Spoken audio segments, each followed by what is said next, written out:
We've all made the same mistake, picking a model just because the box art looks cool. It seems like if the tank looks awesome, it must be an easy build, but reality hits fast. I've been there too. Kits full of tiny parts, poor fit, and confusing instructions. So, to help you avoid the frustration, I've put together a list of 10 tank models that may seem simple but can turn into a serious challenge. At number 10, we have the Italeri Panther, old releases. This is one of those kits that beginners might pick up because of its famous name and cool box art. After all, the Panther is one of the most iconic German tanks of World War II, and building one in 1/35 scale sounds like an exciting project. But the reality is quite different. This kit is a relic from decades past, and by today's standards, it has a lot of flaws. Rough detailing, outdated suspension design, and poor part fit. If you want it to look good, you'll have to put in a lot of extra work, and that's not what a beginner should be dealing with. Beginner-friendly alternative. If you want to build a Panther without all the frustration, go for Mang's Panther Ausf A or Takom's Panther G. These kits offer modern details, excellent fit, and well-structured instructions, making the building process much smoother and more enjoyable. But it makes even more sense to get a Tamiya kit. It's not new either, but it's very good for beginners. At number 9, we have the Trumpeter E100. At first glance, a beginner might think, wow, a cool, super heavy tank. The parts are big, so it should be an easy build. But that's far from the truth. The main issue with this kit is its sheer size and poor fit of large parts. Even though it doesn't have a huge number of small pieces, the ones it does have don't align well, requiring experience with filling gaps and sanding. On top of that, the details feel a bit empty in places, and the suspension needs extra work, making it far from a beginner-friendly kit. Alternatives? Honestly, there aren't any direct beginner-friendly E100 kits. But if you like the idea of building a big German tank, start with something solid and well-designed, like the Tamiya Tiger shirt. It's a classic kit with excellent fit and an enjoyable build process, even for those new to the hobby. At number 8, we have the amusing Hobby FV4005, a British tank destroyer with a massive gun that looks impressive and is sure to attract attention. A beginner might assume it's an easy kit. Lots of big parts, simple shapes. So what could go wrong? Well, quite a lot. The biggest challenge is the turret assembly. It consists of several large panels that require careful fitting, filling, and sanding to avoid visible gaps. On top of that, this tank is based on the Centurion chassis, and in this kit the suspension is quite fragile, making it tricky to assemble. The tracks are link and length, which isn't the easiest option for beginners. Another issue is the instructions. Amusing Hobby isn't always the best at making things clear, so some parts of the assembly require guesswork. All of this makes it a frustrating build for someone without prior experience. Beginner-friendly alternative. If you want to build a British tank destroyer without these issues, go for the Tamiya Archer. It has great detail, a simple design, and excellent part fit, making it a much better choice for beginners. At number 7, we have the Bronco A13 Cruiser. British cruiser tanks have a unique look and are historically interesting. So many beginners might want to build one. But the A13 from Bronco is far from an ideal first kit. The biggest issue is the suspension. This kit features an intricate individual suspension system with lots of tiny parts that are easy to break during assembly. The link and length tracks require patience and precision, as getting them aligned properly can be quite difficult. On top of that, Bronco is known for excessive detailing, meaning this kit is packed with tiny parts. For a beginner, this turns the build into a real challenge. Not just cutting and cleaning the pieces, but also keeping track of them. Beginner-friendly alternative. If you want to build a British tank without frustration, go for the Tamiya Matilda II. It's another iconic British tank, but with a much easier build process, making it a great choice for newcomers.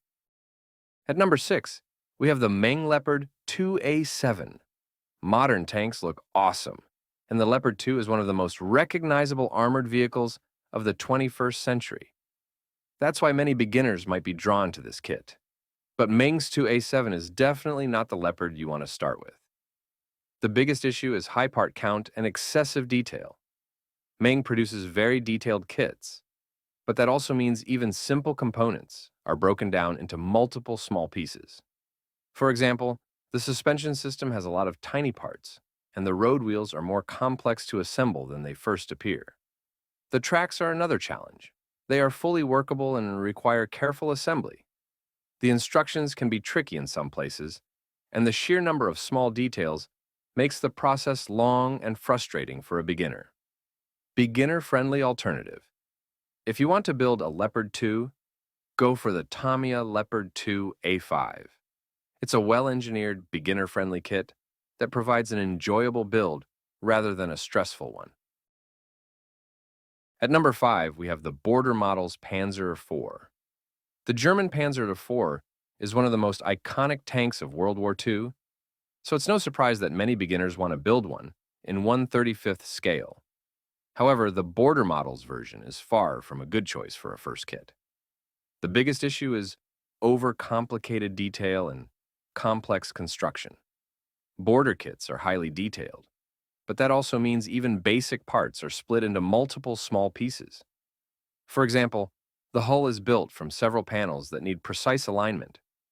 The kit also includes a lot of photo etch, which is difficult to work with if you have no experience. Additionally, the suspension and tracks require patience. Unlike simpler kits, this one features a highly detailed suspension system that can be frustrating to assemble. The individual link tracks add yet another challenge for beginners. Beginner-friendly alternative.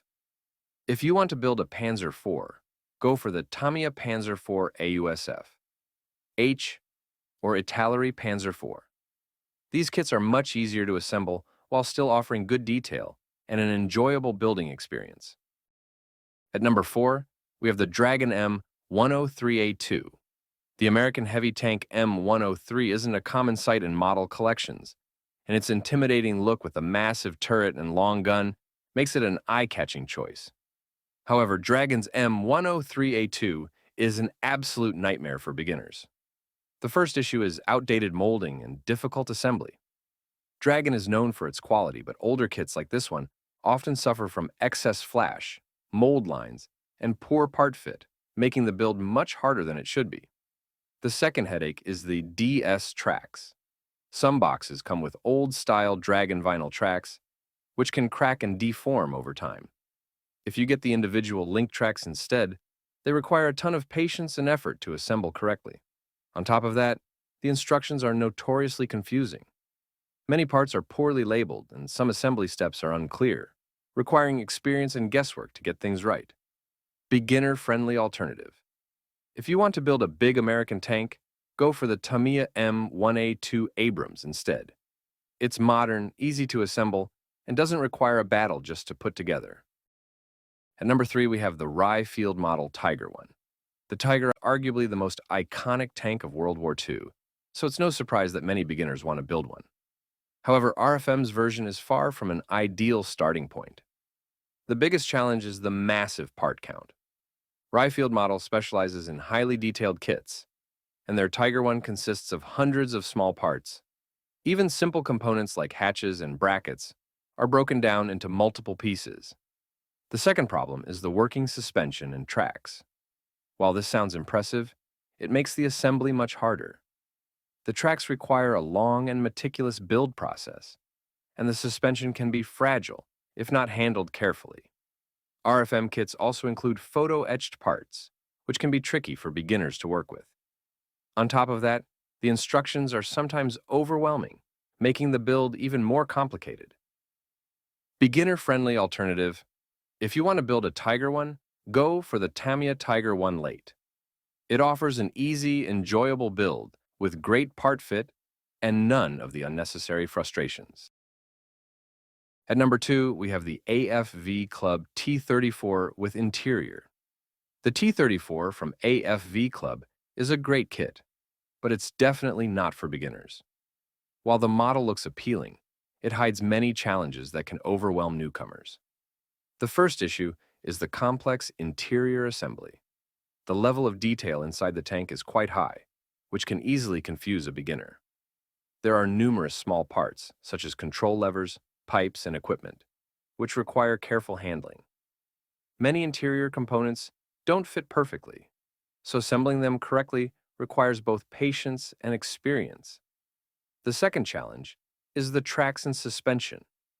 While the model uses individual link tracks, assembling these parts takes time and effort. They require precise fitting, which can be difficult for a beginner, especially when dealing with small suspension details. Beginner-friendly alternative. If you want to build a T-34, but with fewer complications, consider the Tamiya T-34. It's also a great kit, but it's much simpler in terms of detail and assembly. At number 1, we have the Miniart T-55 with interior. When it comes to interior kits, the Miniart T-55 is one of the most detailed and challenging options you can choose. It's perfect for more experienced modelers, but for a beginner, it's a real test. Miniart offers many different versions of the T-55, including both with and without interiors. In the interior version, you'll be assembling not just the outer hull, but a fully detailed interior, including the engine compartment, control systems, and more. Each part demands attention, and the complexity of the build increases because of the numerous small and precise components. Additionally, poor part fit and the need for modifications can pose significant challenges if you're not familiar with working on this type of kit. The interior components don't always fit together perfectly, increasing assembly time and the potential for mistakes. Beginner-friendly alternative. If you want to build a T-55 without all the added complexity, go for the Tamiya T-55. It's also well-detailed, but much simpler in assembly and fit. That's the end of our ranking. Of course, I understand that this list isn't complete, and there are many more models out there. If you have any thoughts or would like to share your experience, feel free to leave a comment. Your tips and knowledge are always welcome. Thanks for watching the video. Don't forget to like, subscribe, and hit the bell so you won't miss new videos. See you next time.